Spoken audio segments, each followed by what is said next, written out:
gold down there, Diane. There's gold down there. You're like their number one favorite guy.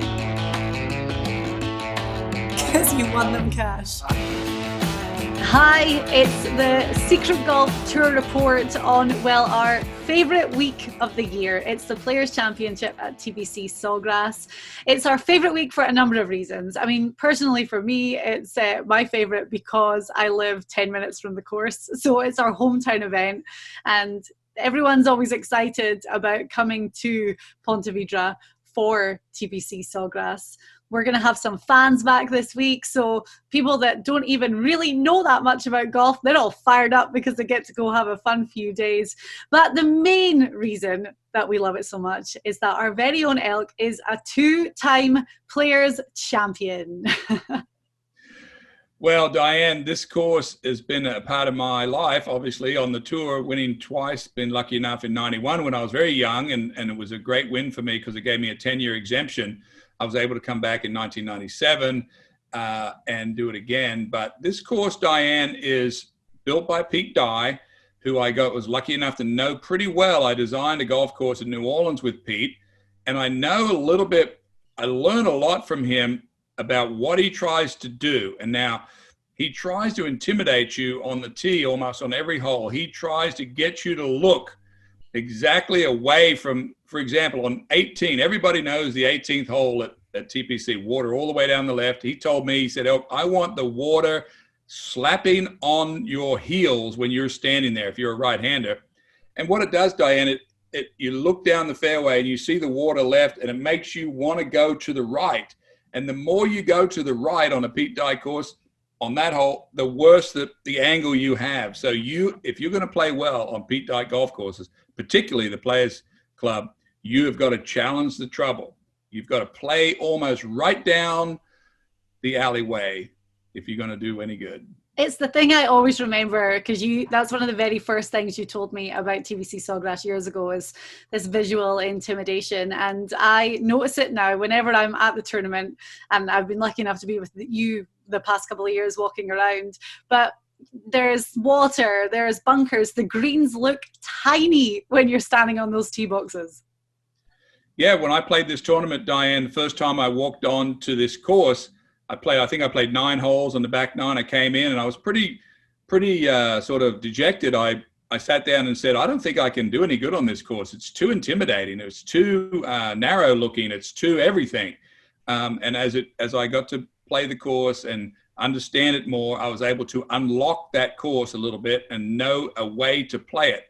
And this week, Diane, is a very interesting way to handicap because to me, all the big players, all the long hitters have to throttle back. There's nowhere to hit it. This is the typical bottleneck course where long hitters, Dustin Johnson, Brooks Koepka, who's already withdrawn, Rory McIlroy, they cannot hit the whole weaponry off the tee, so they have to play back. So it certainly suits a certain style of player. Okay. And last year we actually walked with Jason Kokrak, who's one of the longest hitters on tour. And I mean, he didn't pull his driver. That's his arsenal. That's his weapon. And he just couldn't use it. He couldn't pull driver on the amount of holes that he normally would on any other course where distance really is an advantage. Well, that's right. And, you know, Diane, the really cool thing about the PGA Tour is we play a different style of golf course each week. And this one, as I just said, is very strategic, very intimidating off the tee, very strategic lines that have to be hit off the tee, bottleneck. So you can't, as you said, Kokrak can't use his weapon, but so can't a lot of guys. Yeah. So what is the secret? What is the way to unlock this course? You'll see our list. We'll start at the very top, and I'm going to give you the guy who is the most prepared. When I think of the model, the guys who have won here, Calvin Peete, the straightest hitter, Mark McCumber, Freddie Couples, Tom Kite, Greg Norman, Jack Nicklaus, Lee Trevino, all these guys, Davis Love, Freddie Couples. You. Well, yeah, they all have to do it the same way. Mm-hmm. You do have your 2 trophies nearby. They've changed the trophy now, and it's like a gold statue, a golfer, but let me see, because you still have the beautiful crystal statue that we were used to seeing for so many years.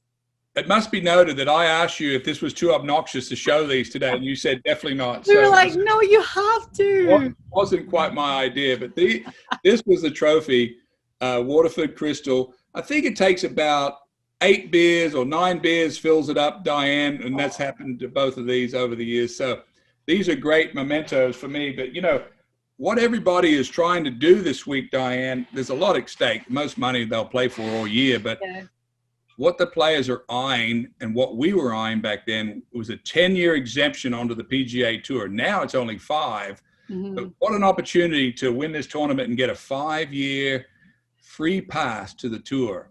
And Rory McIlroy's defending champion. We have to remember as well that last year we only had 1 round of the Players before COVID happened and shut everything down. It feels strange. I can't decide if it feels like an eternity ago or just yesterday when it all happened. So Rory won in 2019, and well, we will be talking about him a little bit later on, but he did say that you know, he can win whatever, but if he didn't ever win the Players, it would be something that really niggled at him, because a lot of people refer to it as the 5th major in golf. You know, we're not massive fans of calling it that, but it is what it does, what it says on the tin. It's the Players Championship. Yeah, I mean, they can call it whatever they want, but this one here has the best field, and it's absolutely the best tournament outside of the 4 majors. There's not even any question. It's the most money, big exempt status, and it's a very hard course, very hard tournament to win because it takes so much precision. Okay, well, we have got so much to talk about today for obvious reasons, but we are going to be going through this jam-packed, stacked field and giving you our top picks. We'll re-rank the field, give you our top 10. We have Sizzlers, the guys that really move up, that are slightly higher odds. Fizzlers, some big names, or a couple of big names we're really going to talk about that we're not ranking highly this week. And then those dark horse picks for the Players Championship this week.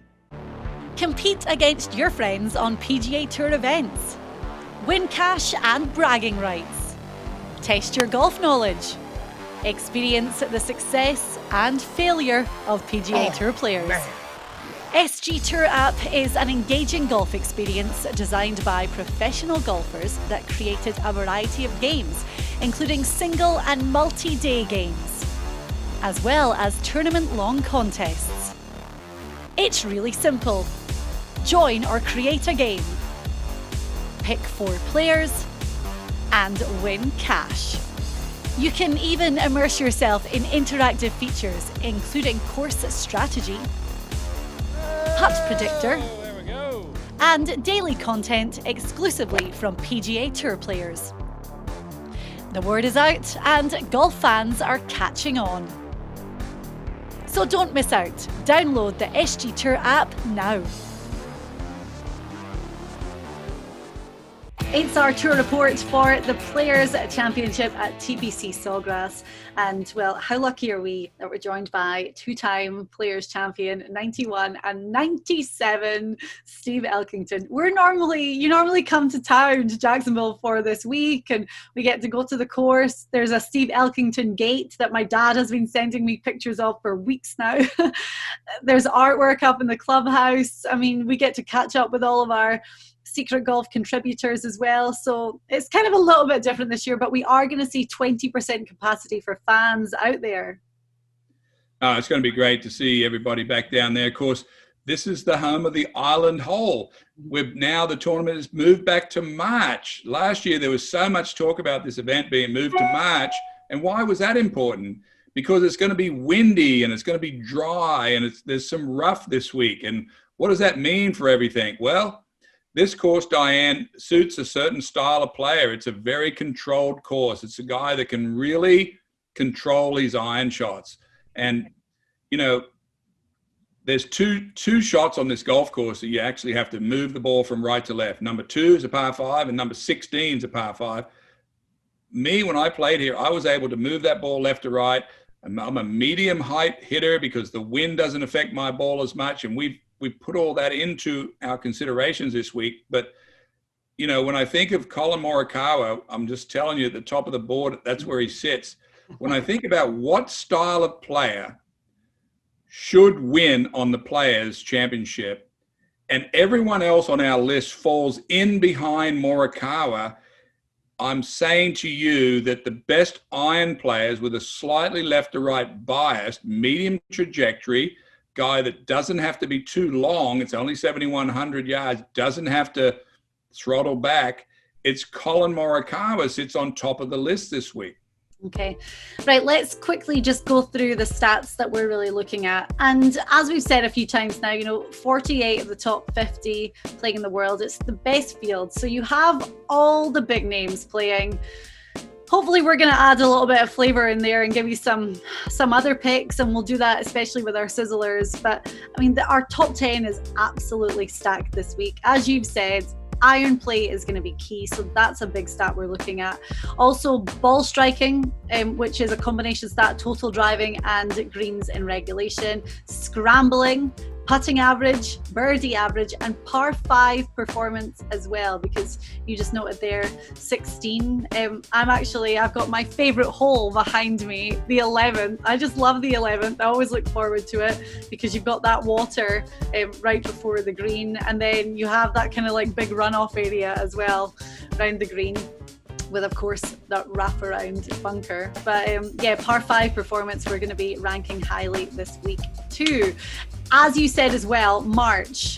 When you won the tournament, it was March. It moved to May for ages. It was just like scorching hot in May. Back to March. The weather is going to be perfect this week. We're going to have high 70s up to low 80s. There's no rain in the forecast. And I mean, that wind is always a little bit different in March, and there's always the chance of that swirling a bit. Well, they're going to get some wind this week. We've already talked to some of our players. There is some rough. We'll be looking at that, but it's manageable right now, but it will grow probably an inch before the end of the week. That'll be a place they want to avoid. Diane, this course is like playing chess. You have to know where you have to go on these holes, and are you able to do it? Yeah. Some of the big players will not be seen in our top 10 this week, and why is that? We've taken away their length off the tee, so their advantage is not as great. We might not see a couple of your favorite players in the top 10 because of that. They may not be able. If I put a certain player in the fairway with a Colin Morikawa, who wins over the course of 72 holes if there's no advantageous of the length?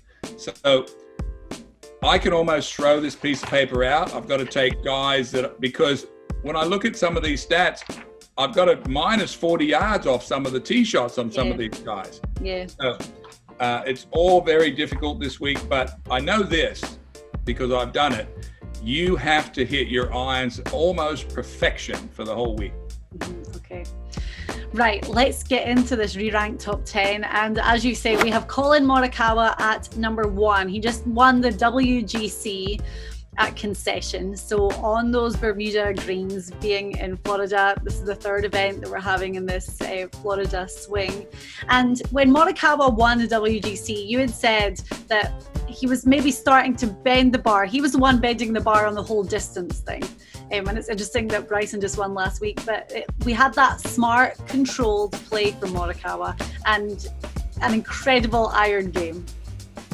Yeah, I don't want to compare myself to Morikawa, but I had a very similar iron game to Morikawa. Slight fade bias, medium height trajectory. I mean, he's known already. I saw a special on him last week about where he can hit his 6-iron inside the average length of a tourist wedge play. So that suits very well. Bryson DeChambeau, obviously a long hitter.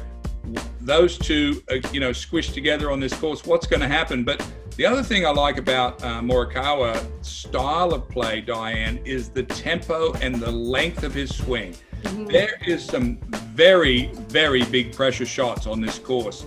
And I don't like swings with both feet off the ground. I don't like full smash swings. There'll be some notables that aren't in this top 10. I'm looking for rhythmical swings. Even Nick Price, Calvin Pete. I've named some of these guys. Freddie Couples, Elkington. Some of these guys that have got this rhythmical swing that when the pressure gets up and you've got to hit these shots, I've got to go with guys that hit the irons medium height. And we saw pressure for Morikawa. It didn't phase him at the PGA Championship, where he had that drivable par 4 whipped out driver, and it was perfect. So that the precision is a big thing for him. It's key this week. Also for Morikawa, 2019 he didn't play. 2020, when we only had one round, that was his first appearance at the Players Championship. It's so weird to think about, but he's that's not going to put him at a disadvantage this week, is it? No, I think, he was a big question mark on our board before he played the workday, because he changed his putting grip, and he was 180th or something in putting, but he's changed his grip. He's made some adjustments, and he proved it to himself and everyone else last week that the grip's in there now, and he's got that under control. So he's just jumped all the way up from, I think, 40th to on top of the board this week, Morikawa. And, I don't care what anyone says. To me, with my picks this week, I'm stacked with all the medium trajectory iron players, the guys that can actually hit the green. I mean, we've got past champions in this field. There's a reason they're past champions. Okay, right. Coming in at number 2 is the opposite of what we just talked about. Bryson DeChambeau, coming off that win at Bay Hill, Bryson has to be up there, and we've got him ranked as the second favourite on our tour report this week. He's a good putter, and he's got confidence now, of course, and he's well into this 4-week stretch about getting out of the garage. We kept telling everybody on our show, never bet on Bryce until it's about 3 weeks after he's coming out of hibernation from lifting weights and doing all of his speed training, because he never quite connects with the golf course. But he did it last week. He connected with the golf course at Bay Hill. We saw him do some silly things at LA where he missed a cut by a mile. And then we saw him at the workday where he's on the green in 1, and then he didn't get back on the green till his 5th shot. But the reason that we've got Bryson at 2 this week, Diane, is not because of the model. It is he can't go anywhere. It's all bottlenecked. So he will be forced to play back. And is he playing good enough to play head-to-head with the best guys without his advantage? And I say, yes, he is. Okay. We have Jordan Spieth ranked at number 3. It's safe to say officially that Spieth is back. He was in contention again, ended up finishing 4th at the Arnold Palmer Invitational. So Spieth being at number 3, we love to see him up there, but what could possibly be the one thing that holds him back at TPC Sawgrass? Nothing's holding Spieth back. He's not a long hitter. I was interested to hear from the commentators last week that he's developed a low cut shot off the tee to get it in play. That's all I needed to hear for Spieth, because he was working with a big hook swing out on the West Coast. We talked about missing left in Phoenix and lost the tournament there. He was hooking the ball again at Pebble Beach, but he was still right there in the top 5. Now he's developed a little cut shot. I think he'll be pretty ready to do something, and this is just the kind of fight that Jordan Spieth digs. He's a good enough iron player. He's a good enough thinker. He knows how to play, and with a little cut shot, if he can keep that his mindset, then I'm liking him where he is right now. His last win was 2017 at the Open Championship. How nice would it be for him to follow up that major victory with the Players Championship? I know he's going to do it again. It's going to happen. He's had his feet burnt enough in the last month to be pretty well organized when it comes to playing in the pressure. Yeah, that form is awesome. We have Dustin Johnson coming in at number 4, another big hitter. Now, what's funny to me about DJ is he's never really dominated this tournament. His finishes, the 2019 he finished 5th. That's his best finish he's had here. He's had a 17th, a 12th in 2017. But when we saw him playing the Workday Championship at Concession a few weeks ago, very small field, he finished T54. It was not the Dustin Johnson play that we'd seen over the past 6 months or whatever. So is there a little question mark over him this week? If I played the tournament this week, Diane, Dustin Johnson would have to play his second shot from where I play it from, because there's no room ahead of that. So we've given him a haircut of about 20% of his game. Could he beat me from the same spot in my prime with the iron game? Maybe, maybe not. So that's why he's had a haircut and he's down to number 4, even though he's the number 1 player in the world. Yeah. DJ is become a very disciplined player. He knows how to win tournaments. He knows how to close them out. But he does take a haircut off the tee, and that's why our top 10's a little different than maybe some of the people are predicting this week. Yeah, it was his putting that was the issue at concession, or one of the issues anyway. But his ball striking, we know that there's no issue when it comes to his ball striking. He's ranked 9th on the PGA Tour, and his putting is something that he has been working at. And by working at that, we then saw the results of him winning the Masters, winning FedEx Cup. I mean, there's nothing denying the fact that when he's on, he's better than anyone. Yeah, and he has a super strong grip, and that doesn't work for him well at concessions when you've got these chipping that's way up above him, because with the strong grip, it's not suited to hit these high pitch shots, and he got in some trouble, had a high score the first day. Honestly, this is a different set of greens. It's a flat set of greens. It's not a very hard set of greens to putt. Good setup for DJ. But I still comes in at number 4 because he's not going to beat Morikawa head-to-head. If that's a matchup, I'm taking Morikawa all day long. Okay. Right, so our first 4 on our re-ranking this week: Collin Morikawa, Bryson DeChambeau, Jordan Spieth, and Dustin Johnson. We will be back with the rest of our top 10 Sizzlers, Fizzlers, Dark Horse picks, and our celeb showdown for the players. Get in the game on the SG Tour Golf Gaming app and play 4-ball.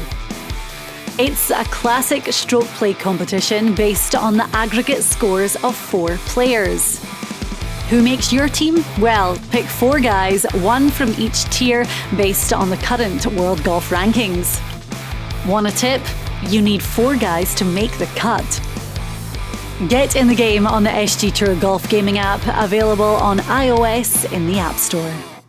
It's the week of the Players Championship at TPC Sawgrass, and this is our tour report. I'm Diane Knox, joined by 2-time Players Champion Steve Elkington. You're very modest, and I hope people really do see that this week in the show. You're so modest when talking about this, but I mean, I'm just bigging you up. Well, that was my time. It's these guys' time now. It is the same golf course, so I know what these players are up against this week, Diane. And it's honestly, it is it's not a very long course, but there's lots of problems out there. Yeah, for sure. So we've done our top 4. We have Collin Morikawa at 1, Bryson at 2, Jordan at 3, and DJ coming in at number 4. And at number 5 is the 2018 champion of the Players, who stormed it. I mean, he won by 4 shots, even after he shot 1 over on the final round. Remember, Brooks Koepka was like 9 under that final round, and Webb Simpson still got the job done, winning by 4. Xander Schauffele, runner-up that year, actually, who was 5 under on his final day. But anyway, we have to put him in at number 5. Webb Simpson, plays really hard golf course as well. He won at the Olympic Club, the US Open. He won here. He had everything go right for him the year that he won here. It was windy. I saw him hole an impossible eagle shot on the 11th hole, right behind your head there. He's a local kid. He putts good. He's been showing up on our stats, Diane. He's almost number 1. This was sort of the start of the remaking of Webb Simpson. Yeah. He's a very consistent player. He plays the par 5s good. He's got a nice right to left ball flight. He handles number 2, number 16. He just is very familiar with this place. It's a great course for Webb. There's no power needed off the tee. He knows how to play it. I tell these guys all the time when I talk to them, they talk to me about this course. They know how to play it. Go find a swing that you can do it to hit it in that position. Right, so someone with the winning experience of Webb, of course, he's got to be in that top 10. In at number 6 is someone else who's coming off a very recent win at Pebble Beach. Daniel Berger falls at 6 this week. Yep, I've got Berger in there for one reason. He's a Florida guy, but I've got him because of the way he hits his irons. My field is stacked this week of the best iron players on the tour. This guy has a real distinct swing action that really puts a lot of smash on the ball. Not a high hitter. drives the ball in when it gets windy. You've got to be able to hit these small perched up greens, Diane. Otherwise, you're just going to be all over the place and you're going to make bogeys. The reason the pressure, the first 2 days on this tournament, basically there's runaway guys all over the place. Nothing really happens until it's like the Masters, where everything happens on the weekend. The pressure becomes very intense on this course, Diane, not because they all know what they're playing for, but there's just traps all over this course where you've got to hit about, sometimes there's courses like Bay Hill last week, there might be 4 or 5 key shots that you have to handle to play the course decently.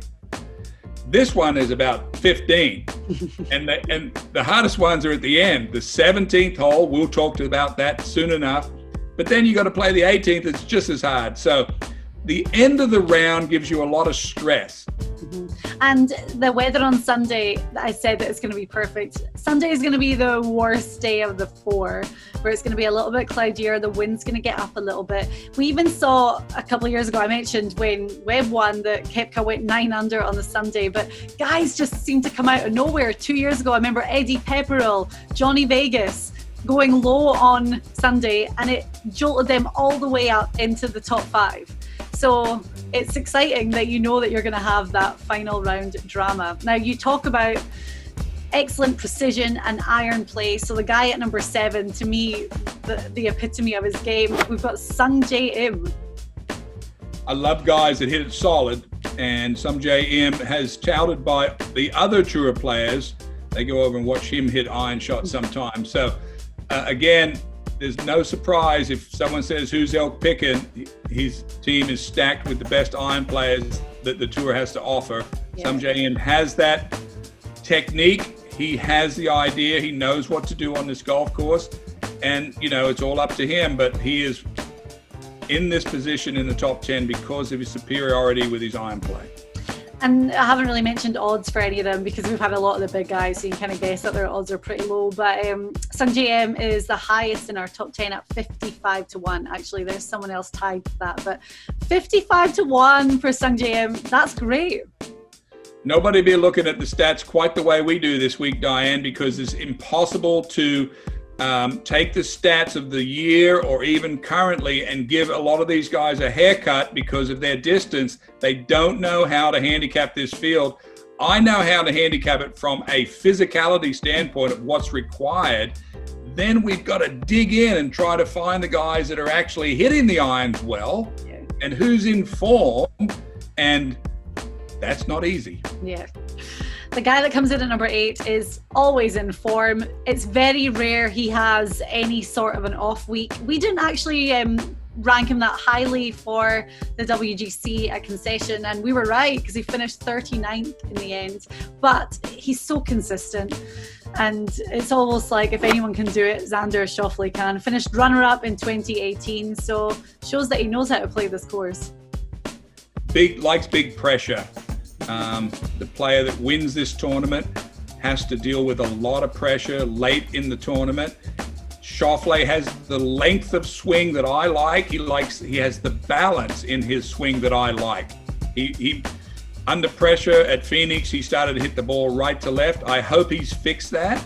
But the swing itself this week, Diane, is very important to me, and the length of it and the timing of it, because I know what it takes. I know how much stress there is, and I know what it takes rhythm-wise to play this course. I like Schauffele a lot. He's that kind of player. He's a big-time player. Yeah, and he's got to be one of the favourites this week. I mean, he is 20-1 for the Players Championship. At 9, it was, the defending champion for the Arnold Palmer Invitational, who got off to a terrible start last Thursday, but man, he pulled it back and he had himself really in the mix at the weekend. Tyrrell Hatton. I think I had Tyrrell in my celebrity golf match. I was so upset with him after the first round of 76 or so. Made the cut, turned it into a reasonable sort of a week. He's been fighting down there at Bay Hill for 54 holes. That will have suited him well for attitude-wise because he fought back very well. His attitude now going into this tournament should be, okay, let's get off to a better start. He's the best player coming out of Europe. He's a great iron player. the course suits him, no doubt, just from his iron play. So that's why Hatton sits where he does. Okay. And then at number 10, this guy's stats are unbelievable right now. He started the year 2 weeks in Hawaii with Century Tournament of Champions, then the Sony Open, with back-to-back second place finishes. And his iron game, his greens in regulation, his precision, that's why he is in this top 10 at 55-1. Joaquin Niemann. I love Niemann. This course is going to get windy and firm. He's from Chile. Not that that matters, but it's windy. He knows how to play the wind. He's a medium trajectory, takes a lot of divot on his ball. He'll probably play practice rounds with his mate, Sergio Garcia, who's a past champion here, another expert when it comes to hitting iron shots. I love Niemann this week. And looking at his numbers, they're incredible. In that ball striking, so total driving and greens in reg, he's first on the PGA Tour. He's third in birdie average, 16th in putting average. The only stat, well, for him, the higher one is scrambling. But I feel like he's one of these guys that when we saw him at Hawaii, if he missed the green or just short of the green, he was so good at getting it close. His precision, that's what we keep talking about. It was so dialed in that I think this could be a brilliant week for him. Yeah, the only thing he's short on is experience on this golf course, but I'm counting on him playing with Sergio and filling the gap, so to speak, very quickly, because this is the perfect golf course for Niemann. Right, well, I'm going to roll right into Sergio because we do 3 Sizzlers, and these are guys that made really big jumps up in our re-ranking, and he moved up 27 places. He's 90-1. As you said, he's a former champion, and we have Sergio Garcia as our first Sizzler, a guy with a great track record around TPC Sawgrass. Yeah, this is one of these courses, Diane, where if you're a superior striker like Sergio, you can out-hit your putting average. So he can play so good, he can still be in it on the green. Sergio is always inconsistent, or has in the later part of his career, but he is probably over the last 20 years, Tiger included, probably hits the ball the best as far as from tee to green, consistently, particularly with the iron play. And look, when you get on holes like 17 and there's a crosswind, if you can't hit that ball medium trajectory with some spin on it to make it do what you want, make it stop on the green, you got no chance. Sergio's a master at that shot. Yeah. So, that's why he's there. As we said, he won 2008, finished second in 2007. He lost in a playoff in 2015. But when you look at his track record around TPC Sawgrass, that approach shot to the green, he actually comes in first. It's a no-brainer to pick Sergio this week, and especially at that price. Yeah, and when he gets on these greens, Diane, they're very small and they have a lot of slope in them. There's a lot of little drop-offs. And he knows if it comes down on the 4th hole to 10 feet at the bottom of the hole, left of the hole, he knows that putt is inside left edge. Everyone else may read more. He has experience. So the worry about his putting goes away a little bit here because he has so much knowledge of the greens. He knows it's like Augusta. He knows what's going to happen on the greens. Yeah. Okay, so moving on to our second Sizzler, and you mentioned Augusta National at the Masters November of last year. This guy had a great run. Abraham Answer is our second Sizzler. He finished tied for 12th in 2019, and in round 2 shot a 66 around TPC Sawgrass. So he just needs to remember all that and channel it, and he could really go low this year. Well, I like Answer because of everything I've already said in the show, Diane, about superior iron player, which he has. But I like Answer because he doesn't have to think about hitting it 50 yards behind the long hitters or 40 yards, or he doesn't have to stretch at all. Everybody's got to hit it into the same spot at 1, at 2, at 4, at 5, at 6, at 8, at 9. It's all in the same spot. So what can he do? He can relax. He's better than them from being in the fairway. So I love Answer this week, Diane. Abraham Answer is 80-1 to win the Players Championship. One of the best ball strikers on the PGA Tour right now has to be the next guy, only because we saw it in full effect around Bay Hill at the weekend. But our third Sizzler with great form right now is Corey Connors at 80-1. I watched very closely last week, Diane. He's not a long hitter, is correct. And we talked about on our show last week that it was possible for someone like a Corey Connors to play well at Bay Hill, and he did. He didn't have to cut corners. He was just good at iron play, and he could play the course the way he wanted to. The stats don't mean that much to me this week, but form does. And he's been through the ringer last week. He was leading the tournament most of the week. He had to sleep on the lead a couple of nights. He didn't get exactly out of it what he was looking for, but that compression, that ball striking is still right there. Perfect pick right here for him for a Sizzler. I like Connors a lot. This course even suits him more than Bay Hill. I love the fact he didn't fall away. And even on Sunday with those tough conditions, and it started to slump slightly, eagle on 16 turned it right back around and got him fully in the mix. He ended up finishing solo third. So it was great to see that from Connors, who already has one win under his belt at the Valero Texas Open.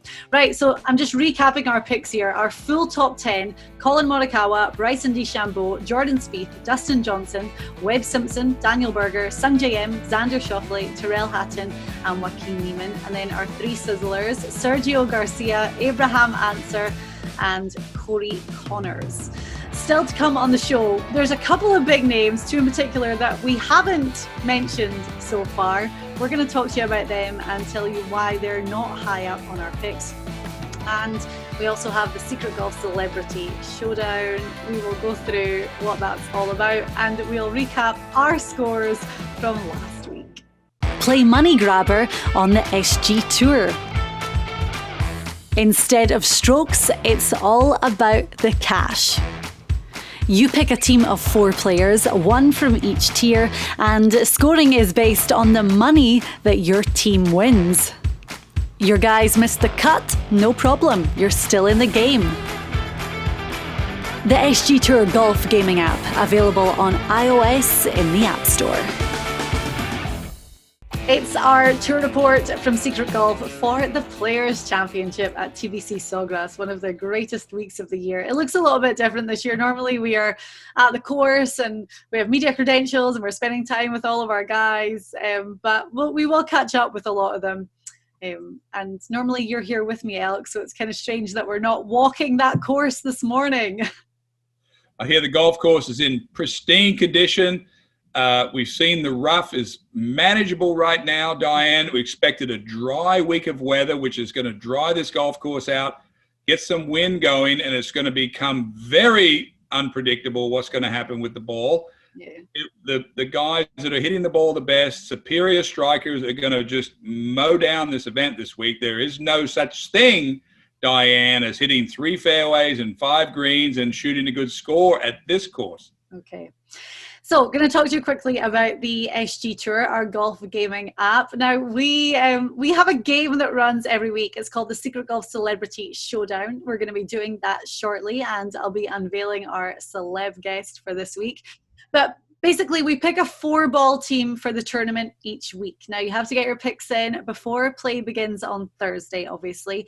And we just add up the score. Lowest aggregate score wins. Actually, we have top 3 that pays out in the game come Sunday evening. We are keeping a running leaderboard total. You and me and Jay Kaplan, who's going to be here in a few minutes, and our celeb guest. It's depressing. It's becoming a joke now.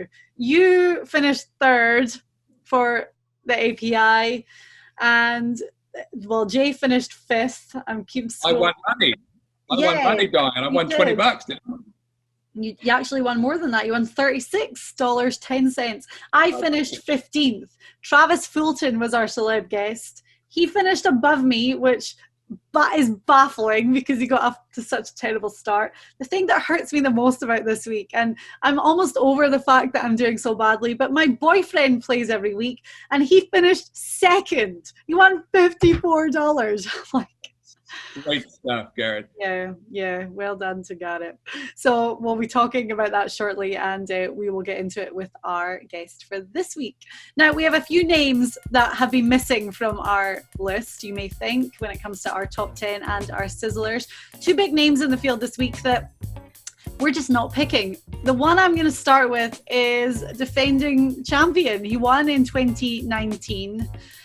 He was in the mix heading into Sunday last weekend at the Arnold Palmer Invitational tournament that he's won before as well. But we are not picking Rory McIlroy this week. And the reason we're not picking Rory this week, Diane, is not because of what we're saying, it's what he's saying. Yeah. He walked off the course yesterday and said that he was not happy with things and he's thinking about a change. We don't know what that is. Was he insinuating a new caddy? Was he thinking about a new putter? He changed his putter last week. But my question, Diane, is why did Rory go in the water twice on number 6 on Sunday? Was he trying to hit across like Bryson does? And that's not really what I think of when I think of Rory McIlroy. I think of him almost like I do Tiger Woods. Rory should have put it over there with a 3-wood and played the hole more typically, and it cost him the week. And I don't know what he's doing, but I just don't feel like he's connected, Diane, with anything right now. And yes, he's a defending champ. He's going to a golf course that takes the most precision. The brain is not connected with the game right now, and the game's not connected to the brain. So yeah, the thing that's a little bit weird for me is he said that he is looking for a spark, and he said he doesn't know what it is, but he needs a spark. We've heard this from him before, and we heard it when there was the return of golf after the COVID break. So there was no fans on the course, and he said that it really affected him. He gets so much energy off the fans and the noise and everything on the course. There were more fans at Bay Hill than there had been at any tournament recently. We're going to have fans back at the Players Championship this week, and he's defending champion. How much more of a spark could he need? He's running out of places to find sparks, I think, Diane.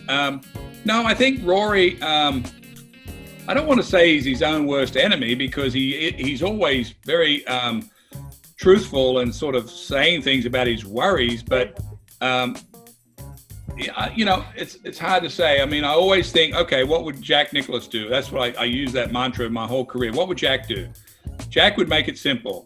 Do this, this, this, and this. And maybe he's making it too complicated. I don't know. But I always think, what would Jackie Burke do? What would Jack Nicklaus do when I'm tied up in knots like this? Okay. So there's our story behind not picking Rory this week. The other guy that we're not picking is, Rory's 14-1, so strong favourite.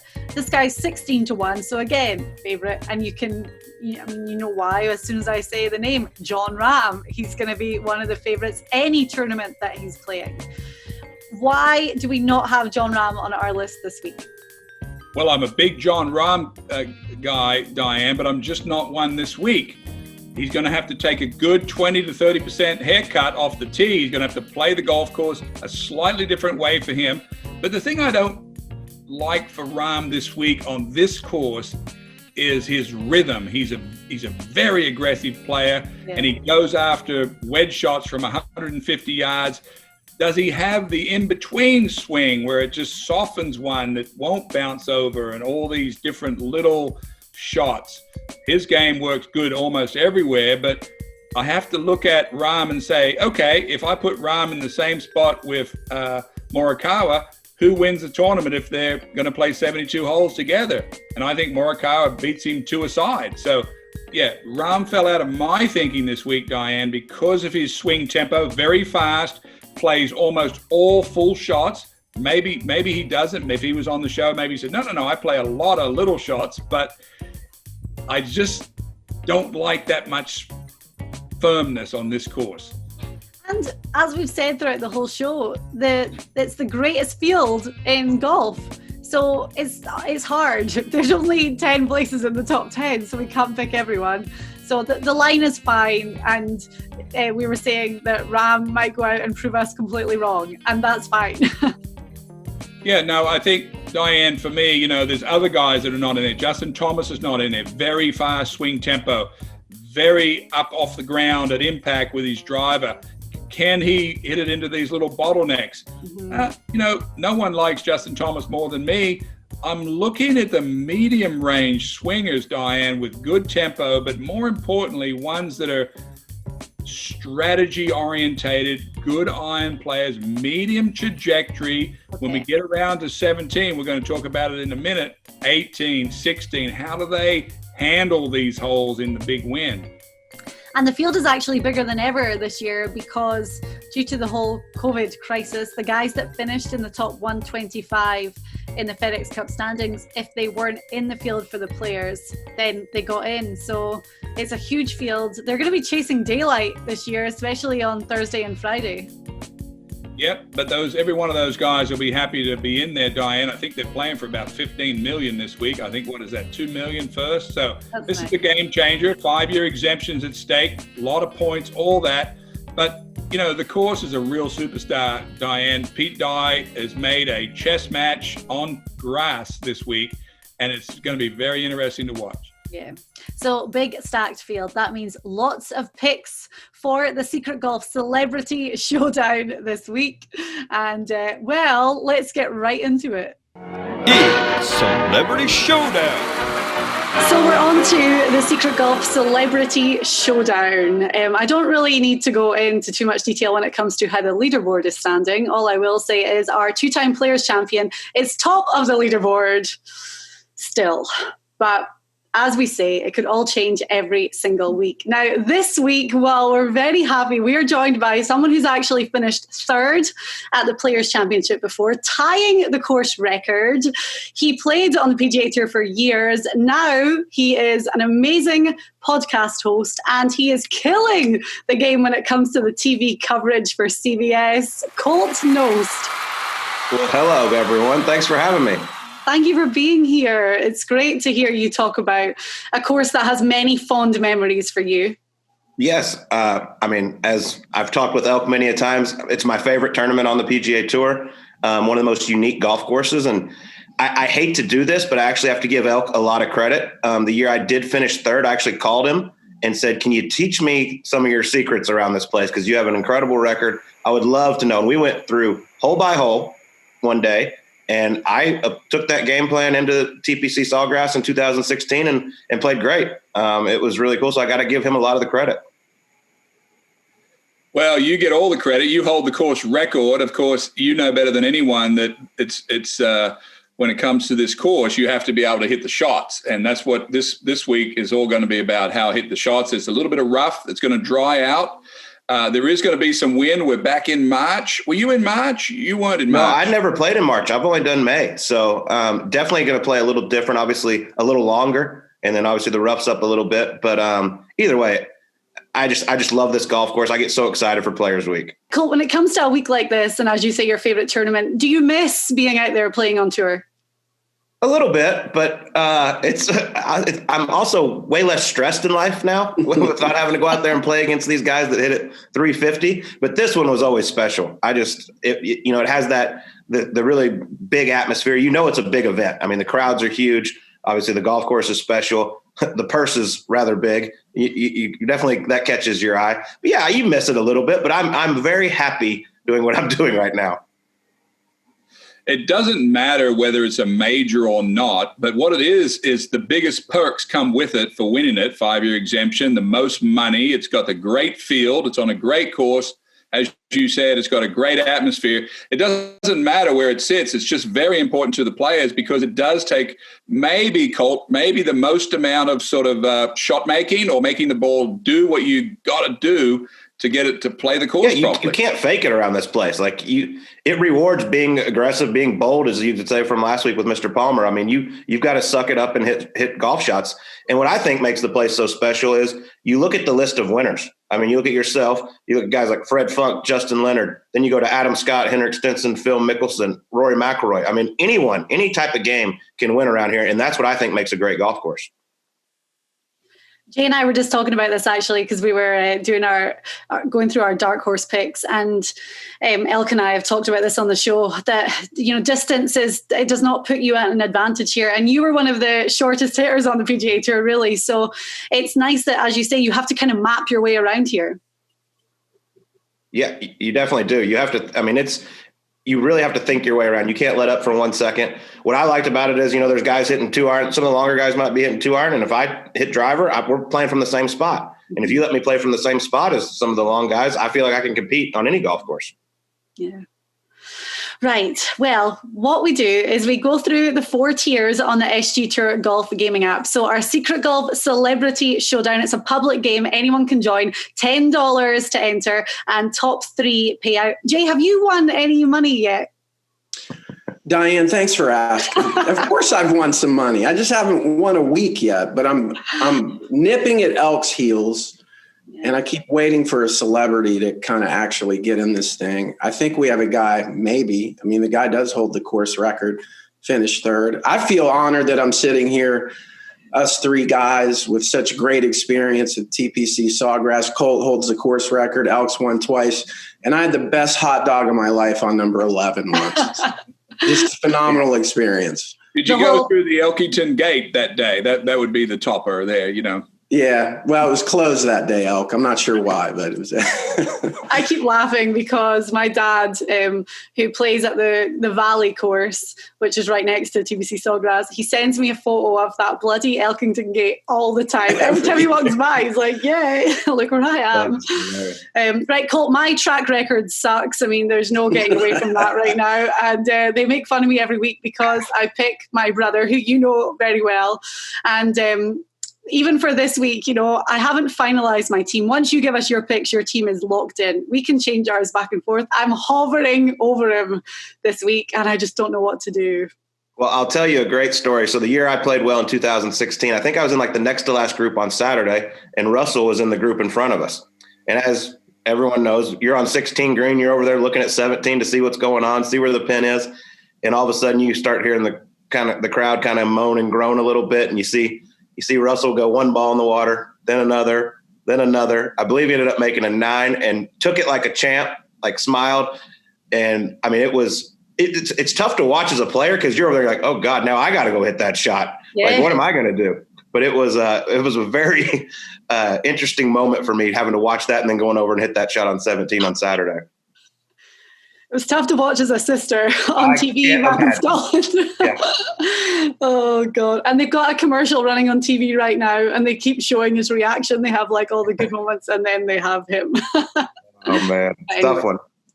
The Island Green, Colt, of course, is famous. And this course actually asks you to do a lot at the end of the round. You can ruin your first day. You can miss the cut. You can knock yourself completely out of the tournament on the weekend. You can literally lose the whole thing on Sunday on 17. I mean, I know it's dramatic. I know it's almost unfair. What do you actually think about 17 from a design perspective? I mean, I think if you go through there on Tuesday, you're like, oh, this is no big deal. 145 yards, whatever it is. I mean, PGA Tour players are going to hit that green, 95 times out of 100, no big deal. But Sunday, you put the 20,000 people circled around there and a $15 million purse on the line, it gets you going. And you just don't want to be that guy that makes the massive number, like the Bob Tway or, Russell Knox on a Saturday. You just don't want to be that guy. If you hit in the middle of the green, make par, no big deal. Just move on to the next. But I think it's awesome. I mean, if it was 170, 180 yards, maybe like, and it's the 17th hole coming down the stretch, that would be absolutely brutal. The fact that they make it, 135 to 145, I love it. It makes for great theater. There's no doubt about that. Yeah. Okay, right. We're going to get into these picks because, as Elk just said to me, you think you're pretty good at this this betting game, So this will be interesting. So as we said, what was that? Colt's a pro. He's a pro at breaking down golf. That's what he does for a living. So he knows everything that I know, basically. So it's going to be a good matchup. And by the way, there's a lot on the line for you two, because if you beat us both this week, then you really are back on top. Jay, of course, doesn't need much help, but Diane, this is your opportunity. I'm telling you. I'll say I do pride myself on my golf picking, but this is one of the hardest ones of the year. Always, just because the field is so strong and the golf course, I feel like guys either play great here or they play really terrible here. It's like no one has a consistent track record except for Elkington around TPC Sawgrass. Uh-oh, he might be laying the groundwork for his struggle this week. We got to see. Let's see. And well, the thing about our game as well, which makes it a little bit trickier too, is 4-ball, but you have to pick one guy from each tier. So it's not like you can just pick 4 guys in the field. You have to really look through all 4 tiers. So we'll start with tier A, which is always the exciting one. As you said, this is the best field in golf. So Colt, who are you picking for tier A? Yeah, this is going to be a lot of fun, and I'm going with a guy who I love his game. I think he's due to win a big event. I mean, he's a winner on the PGA Tour, one of the best ball strikers. Made 23 cuts in a row. I'm looking at Xander Schauffele to do something really special this week. Finished tied for second in 2018. Missed the cut in 19, but I mean, this guy, he loves the big stage, and I think he's going to win a big one here soon. I talked about Schauffele in our field yesterday into our top 10. I think he's, Diane, number 3 or 4? And we've got a number 8 this week. Number 8. I love Schauffele. I love everything what Colt just said. I like, Colt, I talked a lot about the show yesterday, what kind of a player wins this tournament. I like a guy that controls his iron game probably the most, is the biggest factor. I mean, a lot of the big hitters got to take a big haircut off the tee this week. They're going to lose 20 or 30% of their, advantage off the tee. They're all going to have to play it from the same spot. So Schauffele is a natural pick. I mean, it's a no-brainer. He has a good rhythm to his swing. I've stayed away this week, Colt. You may find it interesting or not, that I'm going with guys that have full, smooth tempos, because as you know, you had it, I had it, so it takes a lot of guts to hit these shots, and you need a repeating tempo. Colt, I'm going to do something that I can't stand to do, which is compliment our celebrity guest picker, because you have picked the outright winner this week. I just feel so confident in Xander Schauffele's game and the way he's been playing, and everything that you two experts have said. I'm going to take that to the bank. Vegas has him 5-1, so he's right there near the top. Great pick. Way to come out of the gate strong, my man. Hey, tier A is easy to pick. They're all studs in that tier. True. He had a little trouble at Phoenix, started to hook the ball at the end of the round, hit it in the water, I think, at 17, hooked it on 14. He'll get that straightened out. But, this course particularly suits a fade player, but Morikawa is more of a fade player. They're almost the same guy. I mean, if you look at their shot tracer, one ball, Schauffele's turned slightly left and Morikawa's turned slightly right, but they're almost the same guy. Yeah, they're very, very similar. I would say Xander's probably just a little better of a putter, but Colin, is an elite ball striker. There's no doubt about that. We've seen the change in his putting grip. If the guy just putts average, he's going to be a factor on Sunday, and if he putts well, it's game over. Okay then, so a very solid tier A pick. As we move through, we get to tier B. So Colt, who's your guy? Well, we just talked about him. I was shocked he was in tier B, but Colin Morikawa, he's never played a player since last year's got canceled, but I'm obsessed with this guy's game. His iron play is as good as anyone I've ever seen. And like we said, with the new the saw grip he's using with the putter, if he just putts average, he is going to be in the mix on Sunday, and this golf course should be perfect for him, in my opinion. Yeah, I wouldn't pick him. I never picked him at workday at all until he proved to me that he could putt with the saw grip, and he did it. He proved to himself mostly. He didn't have to prove anything to any of us, but he was able to prove at the workday that he can putt with the saw grip. That was a big change for him. He was struggling out on the West Coast. He's a California kid, and for him to struggle on the West Coast, I was thinking, hey man, this is weird. Him this young messing with his putting, but he's proved it. Morikawa, I stacked every single person behind Morikawa's swing action this week because he has the perfect ball flight. There's only 2 holes you really have to hit the ball right to left on at the Players course. That's number 2 and number 16. Morikawa plays left to right. He has the perfect action for this course, and he's everything stacked behind him for me. He'll be on my B pick too, by the way. I'm going to get it right now. The only thing that scared me a little bit is he just doesn't have much experience around there. But, these guys can figure it out. And like you said, it's his golf swing's as good as it gets. And I haven't seen an iron player this good in quite a long time. I like this pick, and I like it because I really don't like it all that much, and I'll tell you why.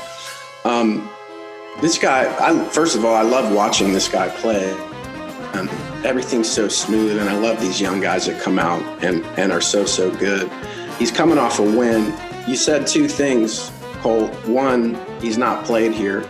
I'm going to put a lot of weight into that. Elk has laid out for us really clearly, and I know you would do this as well, that this course it's very tricky to the eye, and sometimes guys who haven't played here with a lot of experience might have some trouble, regardless of their ball striking ability. So in turn, what does that mean? They might find themselves in a predicament around the green or off the green or something short. And Morikawa, one of his weaknesses is scrambling. He's 168th on tour in scrambling. So he's going to have that moment where he's going to have to get up and down. Is he going to be able to do it? I'm going to say no, but hopefully for you, he figures it out. Yeah, hopefully you're wrong. Right, so as we move down, we're on to Tier C, your third guy in your 4-ball team, Colt. Yeah, so as we've been talking about, obviously, all the guys I'm going with are great iron players. I think Elk and I agree that that's what's the important stat around here. This guy, in my opinion, is the most underrated player on the PGA Tour. I believe he's ranked 15th in the world now. He doesn't have a great track record around TPC. He's got one top 10, but he is playing some of the best golf of anybody in the world right now, and that's Daniel Berger. Berger's on our list too. You know, he has that particular swing motion like Sergio Garcia, has a downstroke action. He probably hits as much spin on the ball as anyone out there. And, you know, TPC course, Colt, as you know, it's not about a smasher's course. You can't win the course. You can't win the tournament being a smasher. I mean, when Tiger won his second Players Championship, I think on post-interview, he said he didn't know if he could do it. He didn't know if he could put the game plan together. You know, the difference between a guy like sort of Tiger with a ton of power and even Rory and DeChambeau is Tiger used to turn it on only when he needed it. And this is a good pick. Berger, he's been a little bit inconsistent. He did win a course at Pebble Beach, unreal, magnificent. Florida guy, natural pick, good striker. I'm with you. I mean, my field is stacked with everyone with iron play, every one of them. Yeah, this is a hard pick to argue against. I mean, the guy, he can win this thing.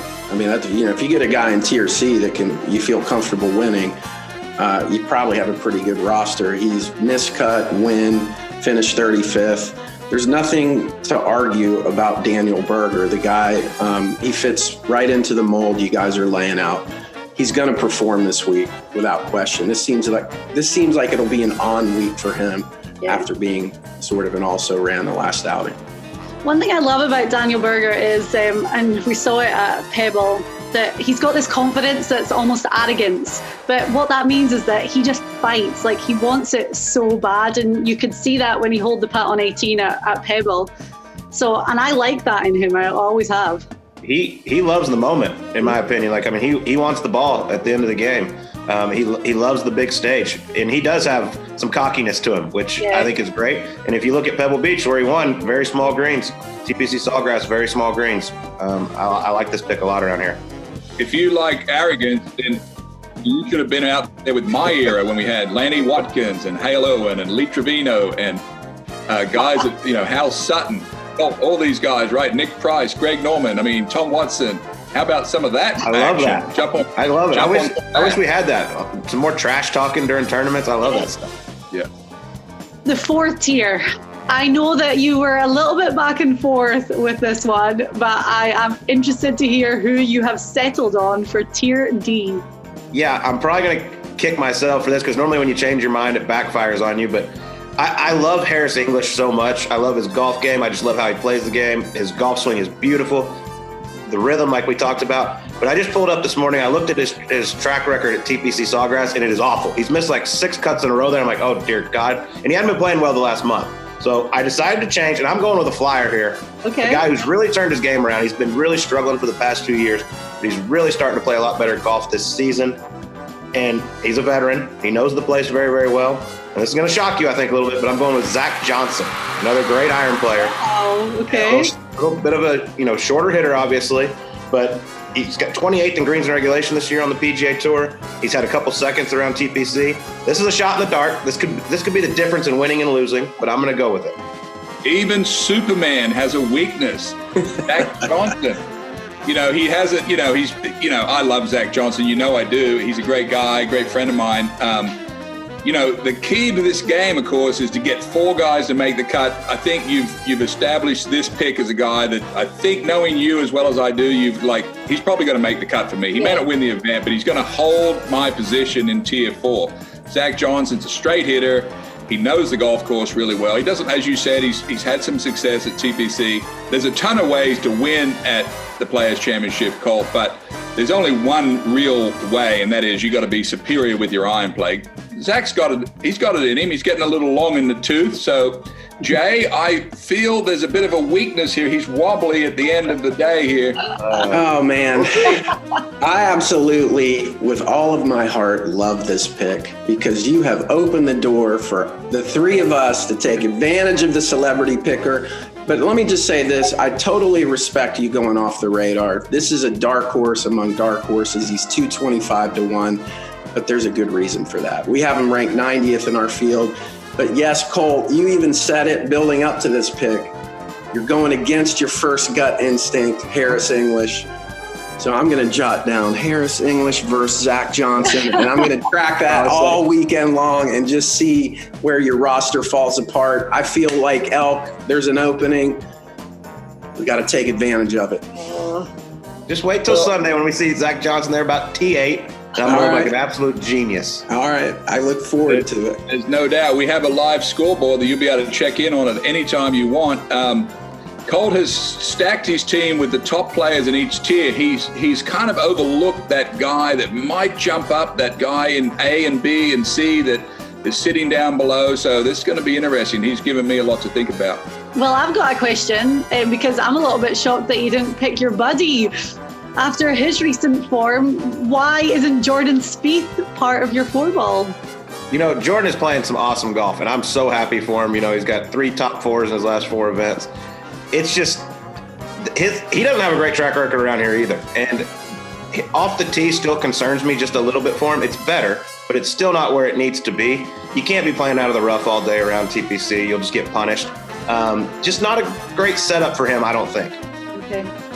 It's a chess match, and Jordan made it into our top 10 this week because he's sort of developed this little fade shot off the tee, which will be helpful if he can pull it off. But, you know, we talked a lot on the show about Pete Dye. I spent a lot of time with Pete when I built the course in New Orleans. This is a real chess match, this course. You've got to know, you've already alluded to what I talked to you about at the top of the show, how to play this golf course and what Pete tries to do. He tries to knock you off balance right off the tee. Every hole he tries to make you freak out, like on 18. He wants you to play away from the water down the left, but we know down the left is the place you got to go. And if you can pull it off, then it's going to unlock the whole golf course. I think number 1 is the most beautiful one that me and you have talked about over the years. Number 1, just kind of a simple looking hole out there, but it actually makes you really, really think because you see the water down the right, which for these guys isn't really in play. No. But you see so many guys pull it left off the tee and they're just dead. They have no angle. If you blow it in the right rough, you can run it up on the green still.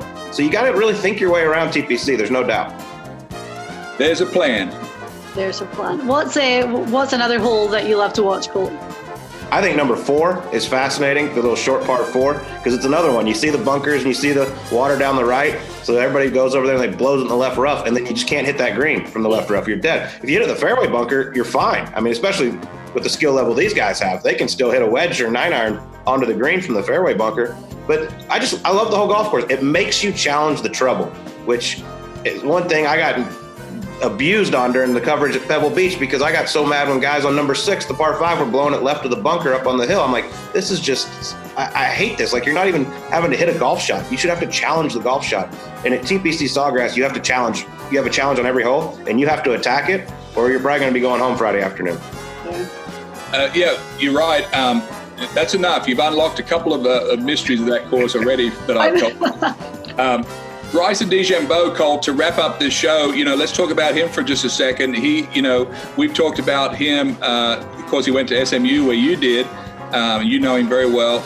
We told everybody on this show that he never plays any good until about the 3rd week he comes out of the garage because it takes him a while to connect back to the golf course. What do you expect to see here? Will he try to cut some corners, and will he be able to compete this week? Because there's no room, right? It's the absolute bottleneck course of all bottlenecks. Yeah, I mean, this one really handcuffs him a lot. Just trying to think through the holes, like how many holes is he even going to hit driver? I mean, like number 5 is one of the longest par 4s, but I think he runs out of room and can go in the water through the fairway. So this really, really handcuffs him a lot. But here's the deal. Even if he does lay back to where all the other players are, he's a club or two longer than all of them. So hitting an 8-iron versus 6-iron is still an advantage. But this is a place that I feel like gets Bryson's head spinning, and he's not. This is going to be a struggle for him. Too much math for him. Yes, a lot going on around TPC. Cool, you talked there about being part of the TV coverage team for the AT&T at Pebble Beach. So you're working with Golf Channel and CBS. I think we need to start a petition to get you on every single week because it was so good. It added so much more than we usually get. Well, thank you so much. It's a blast, and you'll be seeing a lot of me. I start back. I'm going to be doing some stuff at Augusta National for like the digital channels, but then I think I work like 15 of the last 20 on the PGA Tour schedule. So I will be out there a lot, poking some fun at Sir Nick Faldo whenever I can. I was going to say, that is my favorite bit because the two of you just go at each other with these little things. You're kind of a short hitter, Colt. If you put his shoes on, maybe you'll get up to be medium off the tee. That's true. 9 yards just by switching your shoes. Oh, brilliant. Right, Colt, talk about your podcast as well, because I know you're going to have Elk on as a guest this week. So where can we find it? Yeah, we have two things going right now. We have the Golf Subpar podcast, which you can find iTunes, Spotify, YouTube if you want to watch it. Elk's been a guest on that. That releases every Tuesday. And then we have our Sirius XM show, Gravy in the Sleeves, that Elk's going to come on later today and give us some thoughts on TPC. And that's every Monday, Tuesday, Wednesday, noon to 2 Eastern, XM 92, Sirius 208, with me and my boy Drew Stoltz. It's a blast. We like to mix it up and just entertain some guys. So this retired life, Colt, you're busier than ever. Unbelievable. That's what I went from the least working guy amongst all my friends now to the hardest working guy, but it's fun. There's no doubt about that. And a little bit of full disclosure here that we've been working with Colt and Drew on a new logo for their Subpar cast that we drew up for them. So we may have to see that on our show at some point, or we'll see it anyway. When it is ready for everything, I would love to. It is awesome. We are so excited about it. Y'all do an incredible job. I mean, y'all have drawn our cartoon for our Gravy in the Sleeves. Yeah. And now this little special bird we have. It's gonna be a lot of fun. New logo. Yes. Yeah. Right, Colt, thank you so much. It's been amazing having you on, picking your brains on a course that you love so much, a tournament week that means so much to you, and getting those all-important 4 ball picks. Awesome. Thank you all so much for having me. Going to be a lot of fun. Saturday is considered moving day, and you can play along on the SG Tour. It's a one-day stroke play competition where you select a team of 4 players to shoot the lowest scores of the day. Will you make big moves? Download the SG Tour Golf Gaming app on iOS now.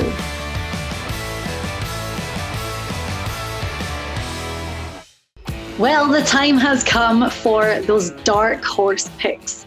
For a very long time, it was the highlight of our show for Jay and I, and then we started to suck. so now it kind of fills me with dread a little bit. And Jay, I'll tell you my strategy for this week, because normally I have my dark horse picked like at the very beginning of the week. When we first jump on the call on Monday, I look through the list and I'm like, that's who I'm going with. And I feel like my gut tells me who to pick. This week, I literally picked it 1 minute before we recorded this. So I'm hoping that my new strategy that requires little thought is maybe going to fare better. Sometimes, Diane, we have to really reach deep down and analyze the charts and the numbers and the colors and the way the wind's blowing. And sometimes we just roll over, and as soon as our eye opens, we just point to the first guy. And it sounds like that's what you did. Okay. Well, anyway, Players Championship week, and well, you used to work for the PGA Tour, so this is a tournament that you know inside out. Of course, you know extremely well. What are you most looking forward to seeing this week? Yeah, this is my home track, Diane. That's how I look at it. Of course, what I'm looking forward to most is which dark horse, which name is going to hover at the top, because every year that's what this tournament is, because it's such a different animal. It's target golf. And in this day and age of distance, it really doesn't command that here. Elk has told us time and again how Pete Dye's design is to trick the eye. And it's going to be the player that can really battle some of that internal dialogue and stick to a game plan and win. And a lot of times it's a guy that comes from way off the radar. So I feel like if you and I are going to get right with our dark horse picks, this is definitely the tournament to do that. I said this earlier in the show. You look at last year or 2 years ago when we got to play all 4 rounds, Eddie Pepperell really climbing up and finishing, was it runner-up or, top 5 anyway, Johnny Vegas as well. These guys who just had like extremely low rounds on Sunday, and it really could jump them up, because Sunday is always the tough day on the PGA Tour. It's especially tough at TPC Sawgrass on a Sunday with those pin positions, and the fact that we know that over the 4 days, the weather is going to be the worst on Sunday, which is actually really not that bad. But that wind is swirling and it has a huge impact on final day scores. I always go back to, I think it was 2002, Craig Perks. Do you remember that name? Yes. Of course you don't. Nobody does. He ended up being in the broadcast booth like 2 or 3 years later. He comes out of nowhere, chips in on 18 and wins. They've had some great champions at this event, Tiger Woods, to name a one in particular. But it's just a course where you're going to see guys you're not accustomed to seeing. It happens every single year. And Eddie Pepperell didn't finish runner-up to Rory. It was Jim Furyk. And that just shows, and I'm going to talk about Furyk in a minute. He's not my pick, but he comes into my reasoning behind my pick. Anyway, right, here we go. And experience does count for a lot around TPC Sawgrass. I firmly believe that. So we'll get into our dark horse picks. I'm going to start with mine. And normally I give a big tease. I'm not doing that this week. I'm just going to tell you it's Emiliano Grillo. Now, the reason is, well, first of all, when we put those stats into our system, he made big jumps up our re-ranking, moving up 77 places to number 28. So to me, that was a big jump. So then I thought, right, I need to kind of dive into this a little bit more.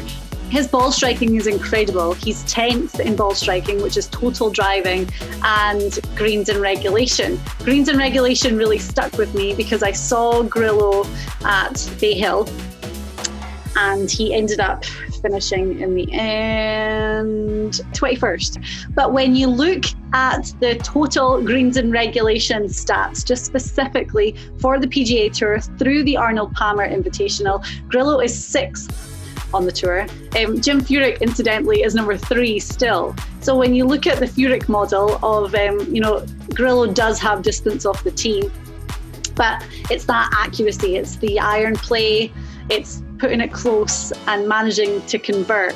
He just needs to, he's been in contention a lot lately, and he just needs to keep that going for 4 days. But I think at 150 to 1, Emiliano Grillo is a good dark horse pick for this week. I like that pick, and I like that you just labeled the Furyk model as something real. Well, and here's my other reason why. Because he's number 3, I said. Number 2 is Stuart Sink. So you see these guys who don't have, Stuart Sink is 50-something years old. So he's not keeping up with Bryson and Rory and DJ. But the accuracy, there's such a place for accuracy in this game, especially at this course. Colin Morikawa is 4th. The number 1 is Matthew Neesmith, but I've picked him so many times. I'm done with Neesmith right now. But that's why. And Cameron Percy, who you have been big on for a while, he comes in at number 5 for greens and regs. So I just think, looking at that and how Furyk played a couple of years ago, just with that model and the form of Grillo, I think he's got good value this week. I like that pick, I really do, and I think those are tremendous odds for him. He's a solid player. Speaking of solid players, that's called a segue in our business, Diane. I don't know if you know that. My first pick is a guy that's actually ranked fairly high in the SG Tour rank this week. He comes in at 15. So I was kind of on the fence. Is that really a dark horse? Well, Vegas always answers that question. The answer is yes. He comes in at 125 to 1. Why do I like this guy? A lot of the same reasons you just labeled for Grillo. His ball striking, he's 24th when you combine that with green and regulation. If he does miss the green, he's 47 in scrambling. And around TPC Sawgrass, there are tendencies to miss a green and roll down into a swale, and you've got to have a supple touch to be able to get into scoring position or recovery position. But here's what I really like about him. His par 5 performance, he's 3rd on tour. And of course, you're hovering above over your shoulder on number 11, which is one of my favorite holes in all of golf. It's an exciting hole. And then, of course, you've got number 16 on the backside. That's a great hole. You've got number 9, that's a par 5 on the front side, which is a real challenge with that sort of long, narrow green, but all scoreable. So that's a good sign for my guy.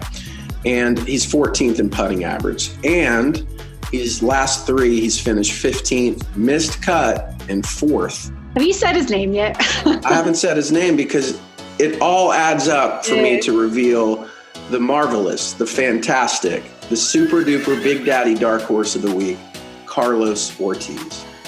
At 125 to 1, you're right, because when you sent me that pick, I was like, oh, bail out.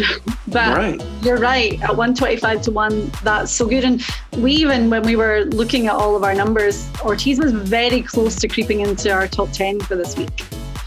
So he's a good player, right? He's a great player. And I always think of Ortiz and Neiman, Joaquin Neiman, who is number 10, as being slightly similar with their ball striking and iron play. So, as I said, Neiman's in our top 10.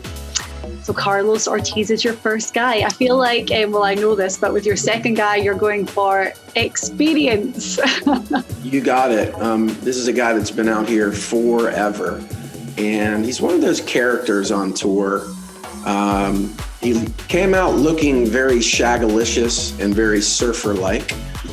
But in this case, he's cleaned himself up. And as he's cleaned himself up, he started to play better.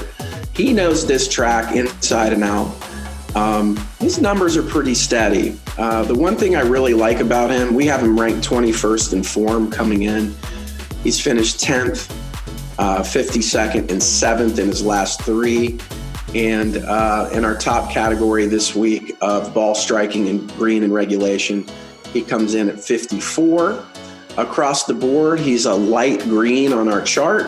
It's the one and the only Charlie Hoffman. Excellent. And, a little bit older, a lot of experience, as you say, has played this course a lot. So he knows what to do, and that speaks volumes. You're not saying that some of these other guys don't know what to do, but I mean, it can be tempting when you have so much distance off the tee to go for it, but it doesn't allow it on this course. So someone like Hoffman, he knows that precision is going to be key. Precision and placement on the green. I mean, Elk has told us, and he said it in a wonderful way. He was like, these greens really aren't that difficult if I can putt on it and win here twice. That was what he said. So I'm going to go with his logic, all right? And I'm going to tell you that getting to the green and to the right spot on the green is ideal. And the more experience you have here at TPC Sawgrass, I think the more success you can have. Mm-hmm. Charlie Hoffman just fits that veteran player who's going to come here every year. And he's in good form. That's what I like about him. I just keep noticing on the weekends, he keeps climbing up and staying in contention. Mm-hmm. And that's a good sign for a guy with his experience. Okay then, so our dark horse picks for the Players Championship: Emiliano Grillo, Carlos Ortiz, and Charlie Hoffman. Right, Jay, thank you. Normally you and I are out on the course every day and we're interviewing the guys, and it is a little bit different this year. However, having fans at the Players Championship, especially on 17, is I think it's going to be a bit of a goosebump moment considering what golf and the world has been through over the past year. So I'm looking forward to that. Yeah, it was a year ago that you and I, almost to the day, we were out there and we kept thinking like, are they going to cancel this thing? And we were like, there's no way they're going to cancel it. And then the next day it was off. Well, when we didn't think they would cancel it when they went ahead with the Chainsmokers concert. Yeah, that's we're right. like, okay, don't know if this is the best move, however. Okay, Jay, thank you so much for those picks. hopefully this is our week and something turns around for us. We have another Florida event next week for the Honda Classic down in Palm Beach Gardens, so that'll be fun. But yeah, Players Championship is always an absolute highlight of the golf calendar year. We're excited to see who's going to be victorious come Sunday.